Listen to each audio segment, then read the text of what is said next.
All right, this is problem 5.73. It's on page 272. It's the same problem we had last time, except it's a different figure.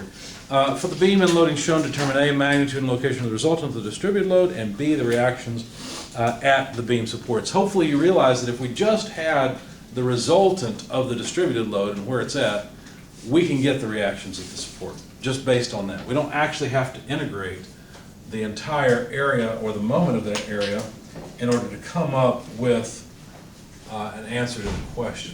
But let's go ahead and draw what they've got. The distributed load is a little bit odd.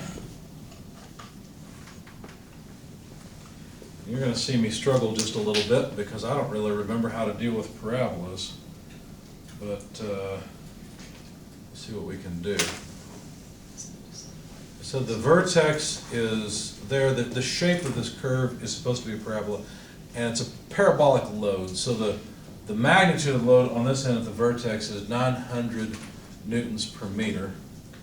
But on this end, the load starts to act upward. Now, they've not made it really clear, but I assume what they mean is that the load acts upward to this point and then really is, well, let's see, I probably should extend these to make this clear. It's acting up here and down. Well, wait a second. I'm already struggling. I've got the arrows in the wrong direction, don't I? They should be acting down. Something like that. There we go. Okay. All right, and the magnitude of the load on this end is 300 newtons per meter. Now, I don't remember. I remember how to fit a straight line to points, but fitting a parabola, I don't really remember. So you guys will probably have to help me out on this one. We've got a total of 6 meters of distance. Okay. You know the general shape of a parabola, or the general equation, is that just y equals ax squared plus bx plus c, right? Because a parabola is just the next higher order line. We have 2 data points here. Really what I'm trying to get, I should say instead of y, I should say w, the distributed load, right? And I know that I've got 2 data points, so maybe that'll allow me to solve this. Let's see. Well, we got 3 unknowns, A, B, and C, so I'll have to figure out how to work with this. The other piece of information we'll need is the fact that this point is a vertex. That's the highest point. I'm not sure how to incorporate that yet, so I'm not going to worry about it yet. We'll figure it out in a minute. So I know that the distributed load, normally we take a distributed load downward as a positive thing, not a negative thing, just by convention. That's just the most common. So the distributed load acting downward, and I may check myself on that statement, but the distributed load acting downward is just 900 newtons per meter right here. Let's see, so, let me do one thing really quick, sorry. So there's a positive x direction.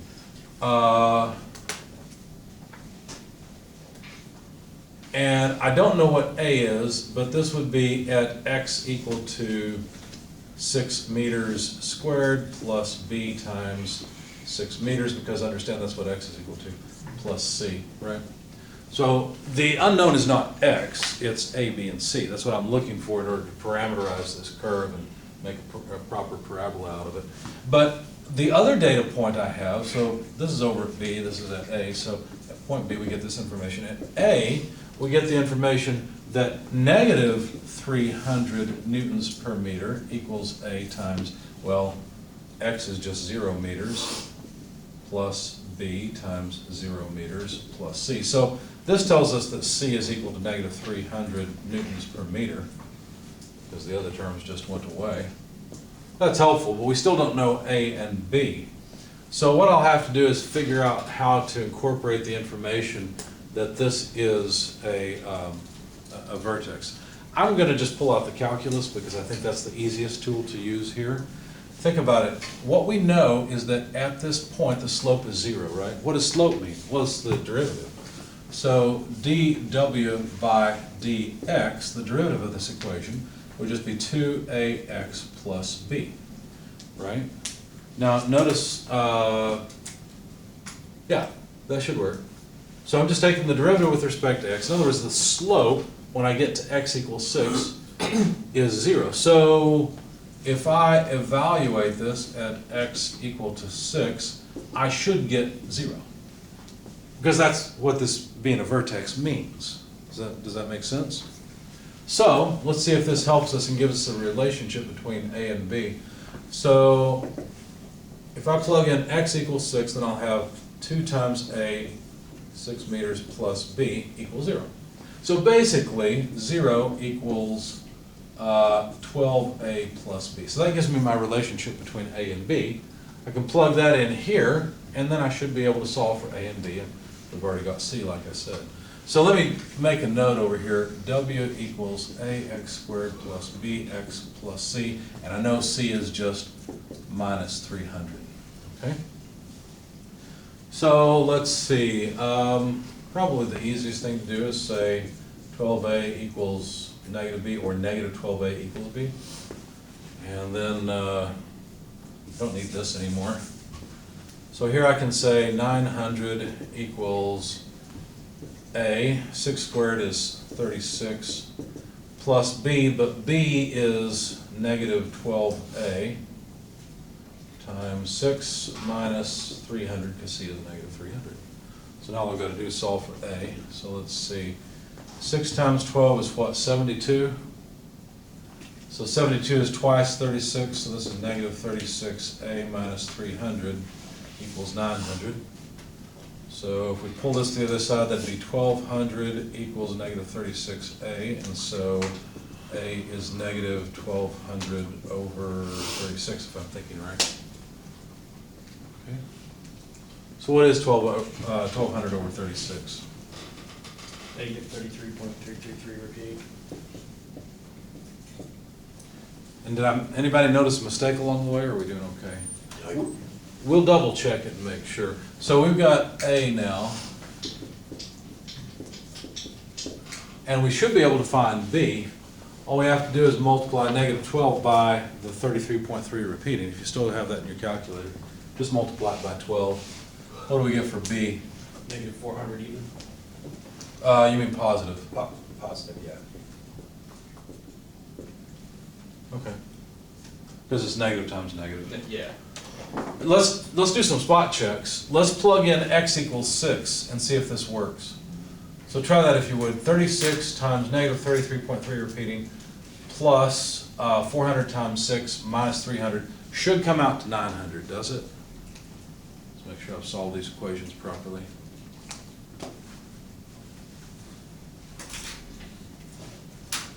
There's probably a way to figure this out without resorting to the calculus slope. It does work? Okay, Yep. thank you. All right, so let's spot check also. If we plug in, well, 0 is trivial to check. We get negative 300. So this should work. This should fit our parabola. Okay. So there's an equation that represents the load as a function of position along the length of the beam. That probably seemed like the hardest part of the problem so far. No, it's the only part we've done so far, but that might seem like the hardest part of the problem once we complete the problem. Let's go back and look at those equations again. And you tell me, how do you think I should approach this? What should I do? I want to know the location of the resultant, and I'd like to know the magnitude of the resultant. What shall I do?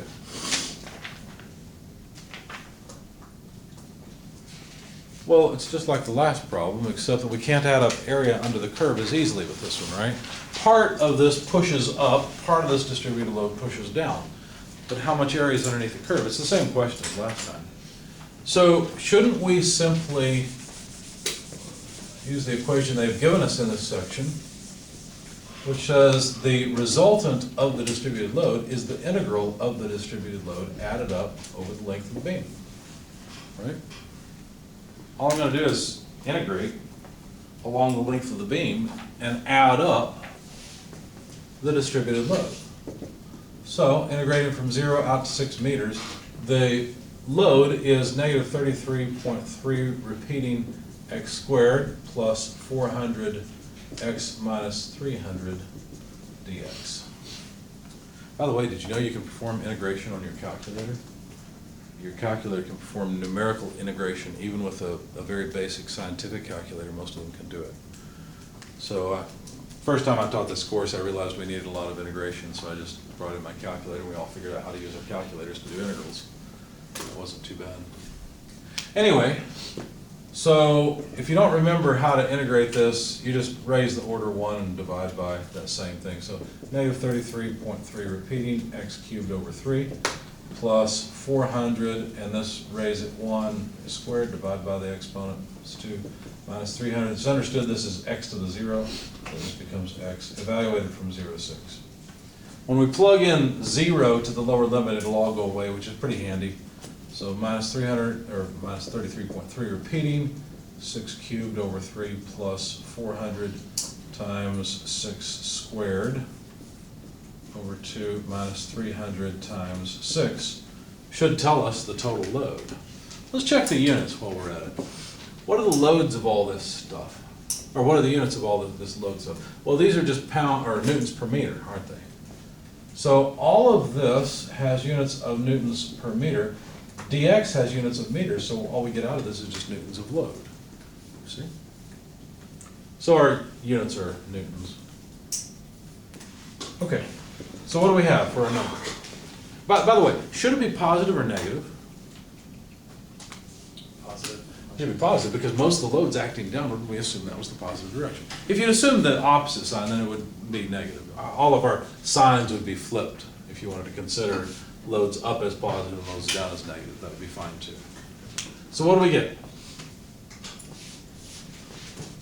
Total load. 3,002.4. Sounds reasonable to me. Anyone else? So it looks like a few people have gotten that. So that's our resultant load. Okay. Where does it act? Well, that's where equations 5.12 come into play, or equation 5.12, because that's calculating the moment of the load. So, let's see, or is it? Wait a second, maybe not. Yes, yeah, that's it.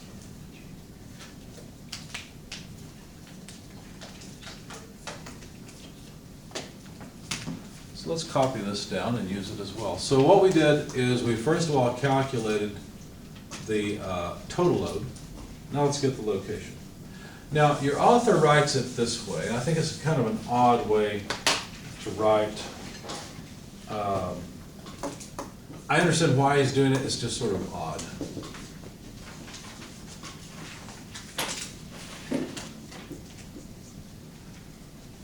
All right, so he says that, let me read it to you.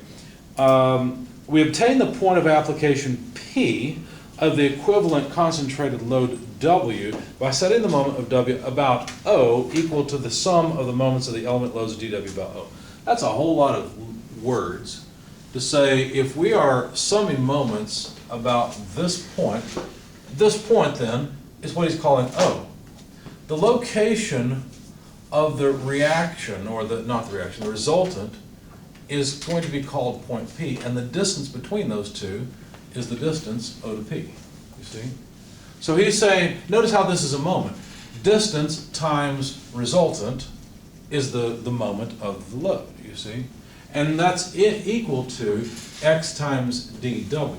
Now the dW on the right-hand side is confusing as well because there's two W's floating around. You got to look in the text and realize this is a capital W. I wish he had written it this way instead. I wish he had written it as little w times dx, because then that would make a lot more sense to me. Basically what he's saying is, let's take a differential amount of this distributed load, that's the dW he's talking about, and let's multiply it by its moment arm, x. So we're just taking the moment of each pieces of this overall load. And it's a little bit confusing. Why is it capital W versus lowercase w? Okay. So what I prefer is to say, no, the height of this load is little w, and then the width is dx. So really, it's this area multiplied by distance, which sounds very familiar, right? Because that's what we've been talking about since the first of this chapter, is breaking up bodies into areas and then multiplying that area by their moment arm. So that's all he's doing here. Okay? And O to P just means the location from your reference out to the location of the resultant. Okay? Any questions about all this? All right, so really what that means is this distance we want, which he calls OP, is equal to the integral of xw dx divided by the total load, right, the resultant. So this we already know. That's the 3,002.4 newtons of load. Okay? Our question now is just what's the length O to P? Okay. So we're not really worried about the denominator. Let's focus on the numerator. How do we integrate? Well, we need to integrate from 0 to L because we need to add up the moment of this whole load. So from 0 to 6 meters of x times w, but we have an expression for w. It's negative 33.3 repeating x squared plus 400x minus 300 dx. So, just working on the integral part, 0 to 6 meters, this will multiply through, we'll have negative 33.3 repeating x cubed plus 400 x squared minus 300 x dx, and then when we integrate, we'll just have negative 33.3 repeating x to the 4th over 4 plus 400 x cubed over 3 minus 300 x squared over 2, evaluated from 0 to 6. Again, because we have an x in all the terms, when we plug in 0, the lower limit, it's going to subtract 0. So all we have to do is plug in 6 to this, and we'll have our, at least our numerator will have this piece of it. Okay? Out of space here, so let me just go up and show you what to do. So this will be negative 33.3 repeating. Let me not drop my negative sign. And then 6 to the 4th over 4. When you learned about exponents in grade school, you didn't think you'd ever raise anything to the 4th power, did you? I didn't. Plus 400 times 6, I guess that's fine. 6 cubed over 3 minus 300 times 6 squared over 2. So plug all that into your calculator, please. And this is just the numerator. That's all it is.